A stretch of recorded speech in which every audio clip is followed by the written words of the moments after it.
So good morning guys. तो चलिए आज की क्लास स्टार्ट करते हैं। बताइए देश का पहला कोरोना मुक्त यूनियन टेरिटरी कौन सा बना था? तो आंसर होगा अंडमान निकोबार। और पूछा जाए कि 100% टीकाकरण वाला देश का पहला राज्य या यूनियन टेरिटरी कौन सा बना था? तो आंसर होगा लद्दाख। जबकि 100% वैक्सीनेशन यानी कि टीकाकरण वाला देश का पहला गांव कौन सा बना था? तो जम्मू कश्मीर का वेयान गांव। या फिर 100% टीकाकरण वाला पहला शहर कौन सा बना था? तो आंसर होगा उड़ीसा की कैपिटल भुवनेश्वर।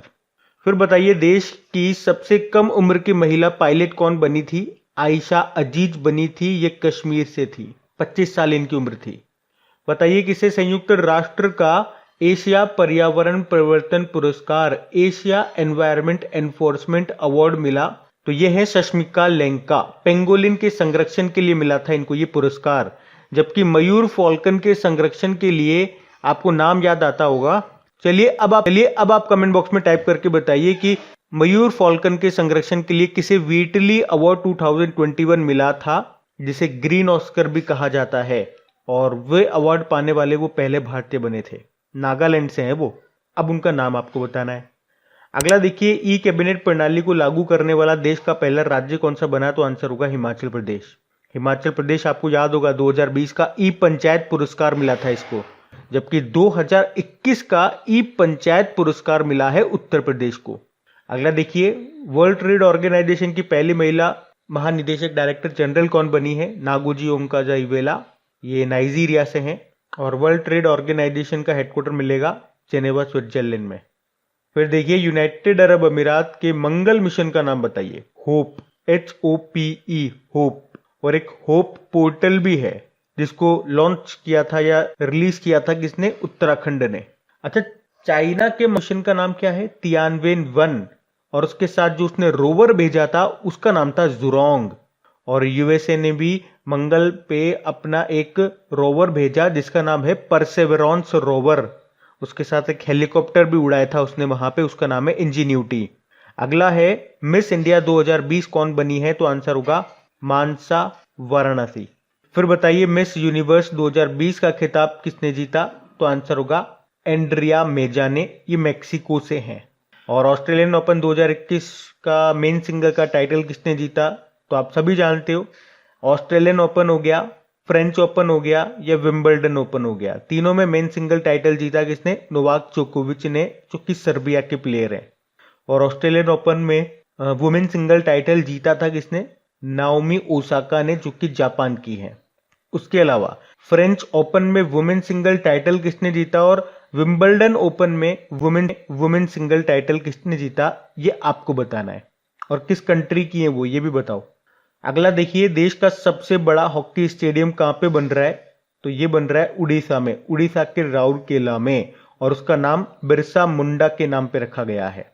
इनके नाम पे एक एयरपोर्ट भी है, बिरसा मुंडा इंटरनेशनल एयरपोर्ट, जो आपको मिलेगा रांची, झारखंड में। और 2023 में मेंस हॉकी वर्ल्ड कप होंगे, ये उड़ीसा में ही होंगे, उड़ीसा के भुवनेश्वर और राउरकेला में।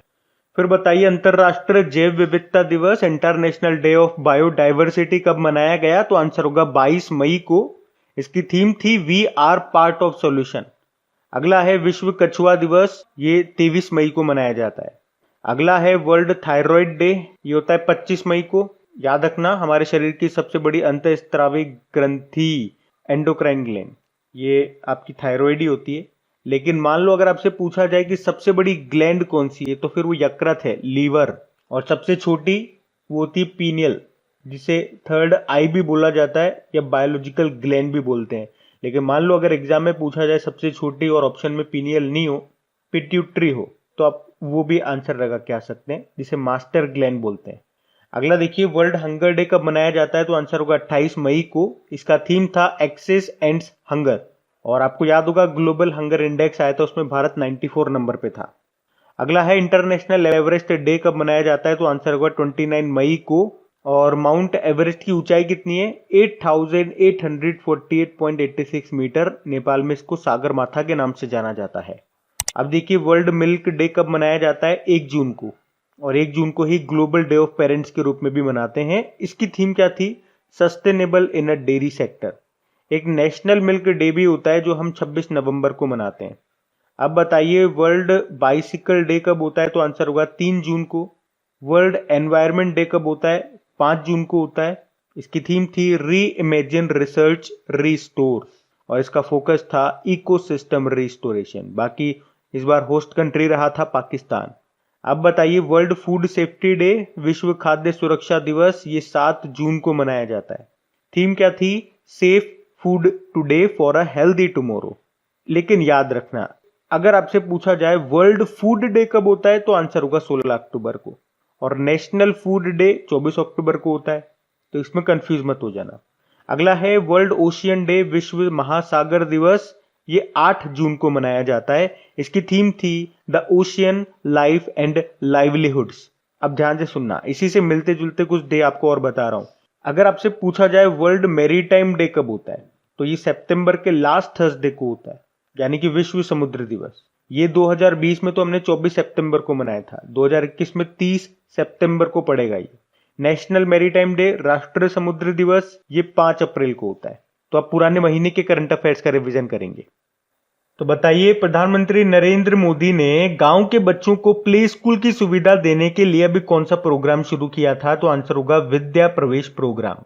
और इसी में इन्होंने एकेडमिक बैंक ऑफ क्रेडिट को भी शुरू किया था और इंडियन साइन लैंग्वेज को पहली बार एक भाषा का दर्जा भी दिया। मतलब अब आप साइन लैंग्वेज को भाषा के तौर पर पढ़ पाएंगे। केटू पर्वत पर चढ़ने वाले सबसे कम उम्र के पर्वतारोही कौन बने? तो आंसर होगा शहरोज काशिफ, पाकिस्तान के हैं ये जो केटू पर्वत है ये काराकोरम श्रेणी में मिलेगी आपको, जिसकी ऊंचाई है 8611 मीटर। इसका ही दूसरा नाम गॉडविन ऑस्टिन है। बताइए किस टाइगर रिजर्व को अर्थ गार्जियन श्रेणी में नेट वेस्ट ग्रुप अर्थ हीरोज का पुरस्कार मिला? तो सतपुड़ा टाइगर रिजर्व जो आपको मिलेगा मध्य प्रदेश में। और इसे सर्वश्रेष्ठ प्रबंधन यानी कि बेस्ट मैनेजमेंट के लिए अर्थ गार्जियन श्रेणी में अर्थ हीरोज का पुरस्कार मिला है। कौन देता है ये? नेट वेस्ट ग्रुप देता है, जो आपको मिलेगा स्टॉकहोम में। टाइगर डे कब मनाते हैं बताओ? 24 जुलाई को मनाते हैं। फिर बताइए ओलंपिक के इतिहास में स्वर्ण पदक जीतने वाला सबसे छोटा देश कौन सा बना? तो आंसर होगा, अभी टोक्यो ओलंपिक हुए थे उसमें बात करेंगे, तो बरमूडा बना था। अटलांटिक महासागर का एक द्वीपीय देश है ये, जिसकी कैपिटल हैमिल्टन है। बरमूडियन डॉलर यहाँ की करेंसी है। 62,000 के आसपास यहाँ की जनसंख्या है, इसीलिए कहा सबसे छोटा देश। 2 खिलाड़ी इसने भेजे थे अभी टोक्यो ओलंपिक में, जिसमें से एक ने गोल्ड जीत लिया। अच्छा देखो, ओलंपिक से याद आना चाहिए इंटरनेशनल ओलंपिक कमेटी, जिसकी स्थापना होती है 23 जून को। हेडक्वार्टर लुज़ेन स्विट्जरलैंड में है और थॉमस बक इसके प्रेसिडेंट है। किस राज्य में पहला खेल विश्वविद्यालय स्थापित किया गया? देखो प्रश्न ये थोड़ा सा करेक्ट होना चाहिए था कि अभी बिहार का पहला खेल विश्वविद्यालय अभी कहाँ पे स्थापित किया गया? तो इसका फिर आंसर होगा राजगीर। इसको करेक्ट करेंगे थोड़ा सा, राजगीर इसका आंसर हो जाएगा। लेकिन अगर आपसे प्रश्न पूछा जाता कि राष्ट्रीय खेल विश्वविद्यालय नेशनल स्पोर्ट्स यूनिवर्सिटी ये कहाँ पे स्थापित किया जाएगा, तब आंसर होता मणिपुर। और अभी किस राज्य ने खेल को उद्योग का दर्जा दिया था? तो आंसर होगा मिजोरम। और उत्तर प्रदेश का भी अभी पहला खेल यूनिवर्सिटी बनेगा, जिसका नाम मेजर ध्यानचंद जी के नाम पे होगा। बताइए मादक पदार्थ नियंत्रण ब्यूरो यानी कि नारकोटिक्स कंट्रोल बोर्ड का प्रमुख किसे बनाया गया? तो आंसर होगा एसएन प्रधान को। ये एनडीआरएफ के डायरेक्टर जनरल है, क्योंकि ये पद पहले संभाल रहे थे राकेश अस्थाना, लेकिन अब तो वो दिल्ली कमिश्नर बन गए, तो अभी एडिशनल चार्जेस दे दिया गया एनडीआरएफ के डायरेक्टर जनरल एसएन प्रधान को। आपको याद होगा, देखो नारकोटिक्स से इंटरनेशनल नारकोटिक्स कंट्रोल बोर्ड के अध्यक्ष बने थे कौन? जगजीत पवाड़िया। याद है क्या? याद होना चाहिए। और इंटरनेशनल नारकोटिक्स कंट्रोल बोर्ड के हेडक्वार्टर कहां पर है? वियना ऑस्ट्रिया में है। अब बताइए मानव तस्करी के विरुद्ध विश्व दिवस, world day against trafficking in person कब मनाया जाता है? तो आंसर होगा 30 जुलाई को। थीम थी victims voice leads the way, पीड़ितों की आवाजें आगे बढ़ेंगी। अब बताइए सीएसआर फंड का उपयोग करके निजी अस्पतालों, प्राइवेट अस्पतालों के माध्यम से मुफ्त में कोविड-19 टीकाकरण शुरू करने वाला पहला राज्य कौन सा बना? तमिलनाडु। सीएसआर मतलब कॉर्पोरेट सोशल रेस्पॉन्सिबिलिटी फंड जो होता है। अच्छा बताओ कोविशील्ड को किसने बनाया है? आपकी कोविशील्ड लगी होगी तो बताओ। सीरम इंस्टीट्यूट ऑफ इंडिया ने। और कोवैक्सीन लगी है तो बताओ कोवैक्सीन किसने बनाई है? भारत बायोटेक ने। अब बताइए 2021 के लिए महाराष्ट्र भूषण पुरस्कार से सम्मानित किया गया किसे? आशा भोसले को 2021 के लिए। पहली बार ये सम्मान है ना 1996 में दिया गया था, और पहली बार किसे दिया गया था? मराठी लेखक पीएल देशपांडे को। चलिए बताइए किस राज्य सरकार ने मिशन निर्यातक बनो शुरू किया था? तो आंसर होगा राजस्थान ने, निर्यात को बढ़ाने के लिए। फिर बताइए देश का पहला रेबीज फ्री स्टेट कौन सा बना? तो आंसर होगा गोवा। गोवा के मुख्यमंत्री प्रमोद सावंत हैं, और गोवा के भी नए गवर्नर बन गए। कौन? चलो ये प्रश्न आपके लिए बनता है, गोवा के नए गवर्नर कौन बन गए हैं? देखो रेबीज से 2-3 पॉइंट और याद रखो। रेबीज का टीका किसने बनाया था? लुइस पास्चर ने बनाया था। और टीके से याद आना चाहिए, विश्व का पहला टीका बना था किसका? रेबीज का नहीं, चेचक का, स्मॉल पॉक्स का। किसने बनाया था? एडवर्ड जेनर ने। वर्ल्ड रेबीज डे कब मनाते हैं वैसे? 28 सितंबर को मनाते हैं। अब बताइए टोक्यो ओलंपिक के लिए क्वालिफाई करने वाले पहले भारतीय तैराक कौन बने थे? साजन प्रकाश बने थे। टोक्यो ओलंपिक, इसका शुभंकर रहा मिरायतोवा, और पैरालंपिक का है थोमाइती। और बताइए हरियाणा सरकार ने टोक्यो ओलंपिक में गोल्ड मेडल जीतने वाले खिलाड़ियों को कितने का नगद पुरस्कार देने की घोषणा की थी? इसने कहा था गोल्ड लाओगे 6 करोड़ देंगे, सिल्वर लाओगे 4 करोड़ देंगे, ब्रॉन्ज लाओगे 2.5 करोड़ देंगे। अच्छा आप तो ये बताओ टोक्यो ओलंपिक के उद्घाटन समारोह में ध्वजवाहक कौन थे? एक तो एमसी मैरी कॉम जो कि बॉक्सर है, जो कि मणिपुर से हैं, ये इस बार पदक नहीं जीत पाई, और दूसरे थे मनप्रीत सिंह जो कि हमारे पुरुष हॉकी टीम के कप्तान है। पुरुष हॉकी टीम ब्रोंज मेडल जीत करके आई है।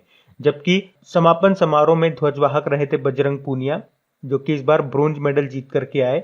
चलिए बता दीजिए आप किस कैटेगरी में उन्होंने खेला और वो ब्रोंज जीत करके लाए, क्योंकि इस बार टोक्यो ओलंपिक में 2 पहलवानों ने पदक जीता है। एक तो रवि दहिया जो कि सिल्वर लाए थे, एक बजरंग पूनिया जो कि ब्रोंज मेडल लेकर के आए। किस कैटेगरी में? अगर याद है तो बताइए। अगला प्रश्न देखते हैं, अंतरराष्ट्रीय एमएसएमई दिवस कब मनाया गया? एमएसएमई डे मनाते हैं हम कब? 27 जून को मनाते हैं। माइक्रो स्मॉल मीडियम एंटरप्राइजेस, इसकी थीम क्या थी? एमएसएमई 2021 की to an inclusive and sustainable recovery. और एमएसएमई मंत्री कौन बन गए? ये इंपॉर्टेंट क्वेश्चन है, नारायण राणे बन गए। बताइए किसने it is a wonderful life नाम की बुक को लिखा? तो आंसर होगा रस्किन बॉन्ड ने। अब बताइए क्यूएस एमबीए रैंकिंग 2021 में भारत में कौन सा इंस्टीट्यूट टॉप पे रहा था? होगा आईआईएम बेंगलुरु। टॉप 100 में ये एकमात्र इंडियन इंस्टीट्यूट है। वैसे इस लिस्ट में टॉप पे रहा था एचईसी जो कि है पेरिस फ्रांस में। लेकिन आपको याद होगा क्यूएस यूनिवर्सिटी रैंकिंग 2022 जो आई थी उसमें रिसर्च की कैटेगरी में पूरे विश्व में टॉप पे रहा था आईआईएससी बेंगलुरु। फिर बताइए इंटरनेशनल लेबर ऑर्गेनाइजेशन की गवर्निंग बॉडी की नई अध्यक्ष कौन बनी? अन्ना जॉर्ड फेल्ट बनी थी। इनसे पहले हमारे श्रम व रोजगार मंत्रालय के सचिव थे अपूर्व चंद्रा, लेकिन उनका कार्यकाल पूरा हो गया तो उन्होंने संयुक्त राष्ट्र कार्यालय में स्वीडन की जो स्थायी प्रतिनिधि थी ना ये अन्ना जॉर्ड फेल्ट, इनको अपना पद सौंप दिया। इंटरनेशनल लेबर ऑर्गेनाइजेशन इसकी स्थापना होती है 1919 में। इसका हेडक्वार्टर जेनेवा स्विट्जरलैंड में है। बताइए टाटा पावर ने किस शहर में देश का सबसे बड़ा सोलर कारपोर्ट लगाया है? मतलब जो कार स्टैंड होता है ना उसी को, उसकी छत पे मतलब सोलर प्लेट्स लगा दी है। तो कार के स्टैंड का भी काम कर रहा है और वो पावर भी बन रही है वहां से। तो ये लगाया था पुणे महाराष्ट्र में। इसकी कैपेसिटी 6.2 मेगावाट, हर साल 86.4 लाख किलोवाट बिजली ये पैदा करेगा। अब बताइए किस इंश्योरेंस कंपनी ने वुमेन्स कैंसर शील्ड नाम से अपनी तरह की पहली बीमा पॉलिसी को शुरू किया था? अलायंस इंश्योरेंस, जिसका हेडक्वार्टर मुंबई में है। इसके सीईओ एसवी ठक्करी हैं। अब बताइए किस देश ने दुनिया का पहला वरिष्ठ हाई स्पीड रेल के लिए ग्रीन रेटिंग सिस्टम लॉन्च किया था? तो आंसर होगा भारत ने ही। चलिए अब कल के करंट अफेयर्स को भी रिवाइज करते हैं। तो चलिए कल के करंट अफेयर्स को रिवाइज करते हैं। बताइए Tata literature life time achievement पुरस्कार किसने जीता? अनीता देसाई ने। बोईता बंदना महोत्सव ये कहाँ पे मनाया गया? तो आंसर होगा उड़ीसा में। उड़ीसा में और भी कई मुख्य त्योहार महोत्सव होते हैं जैसे कि छऊ महोत्सव हो गया, बाली जात्रा महोत्सव हो गया, रजा पर्व हो गया, नुआखाई महोत्सव हो गया, ये सब। अच्छा बताइए किस देश ने दुनिया का पहला बिटकॉइन सिटी बनाने की योजना बनाई? तो आंसर होगा अल सल्वाडोर ने, जिसकी कैपिटल सैन सल्वाडोर है। प्रेसिडेंट है नायब बुकेले, और इसी देश ने बिटकॉइन को लीगल करेंसी घोषित किया था। बताइए किस देश के संगीतकारों ने दुनिया का सबसे बड़ा ऑर्केस्ट्रा रिकॉर्ड बनाया? तो आंसर होगा वेनेजुएला। वेनेजुएला की कैपिटल काराकस है, करेंसी है वेनेजुएला बोलीवर, प्रेसिडेंट है निकोलस मादुरो। बताइए किसे देश के सर्वश्रेष्ठ समुद्री जिले के रूप में सम्मानित किया गया? तो आंसर होगा बालासोर। ये उड़ीसा का है जिला बालासोर। और राज्य में पूछेंगे तो आंध्र प्रदेश। समुद्री से याद रखना, राष्ट्रीय समुद्री दिवस कब मनाते हैं? 5 अप्रैल को नेशनल मैरीटाइम डे बोलेंगे इंग्लिश में। और एक वर्ल्ड मैरीटाइम डे भी होता है, विश्व समुद्री दिवस, वो तो सितंबर के लास्ट थर्सडे को मनाते हैं। तो 2021 में 30 सितंबर को हमने मनाया, 30 सितंबर। किसे वीर चक्र से सम्मानित किया गया? अभिनंदन वर्तमान को। और मैंने आपको बताया था, देखो शांति काल में दिया जाने वाला जो वीरता पुरस्कार है उसमें सबसे नंबर 1 है अशोक चक्र, फिर आता है कीर्ति चक्र और आता है शौर्य चक्र। और युद्ध के समय दिया जाने वाला जो वीरता पुरस्कार है उसमें पहले नंबर पे आता है परमवीर चक्र, दूसरे पे आता है महावीर चक्र और तीसरे पे है वीर चक्र।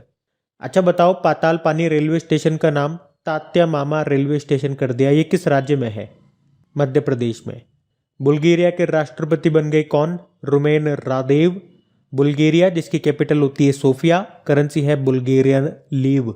बताइए किसे कीर्ति चक्र से सम्मानित किया गया? सेपर प्रकाश जाधव को। India versus UK the story of an unprecedented diplomatic win, इस बुक को लिखा किसने? सैयद अकबरुद्दीन ने। और शिक्षा मंत्री जी जो हैं धर्मेंद्र प्रधान, अभी उन्होंने किस आईआईटी में सेंटर फॉर नैनो टेक्नोलॉजी को शुरू किया? आईआईटी गुवाहाटी। तो गाइज ये था आज का रिवीजन वाला सेशन अच्छा लगा है तो लाइक करके दोस्तों के साथ में शेयर जरूर कीजिएगा। Thank you.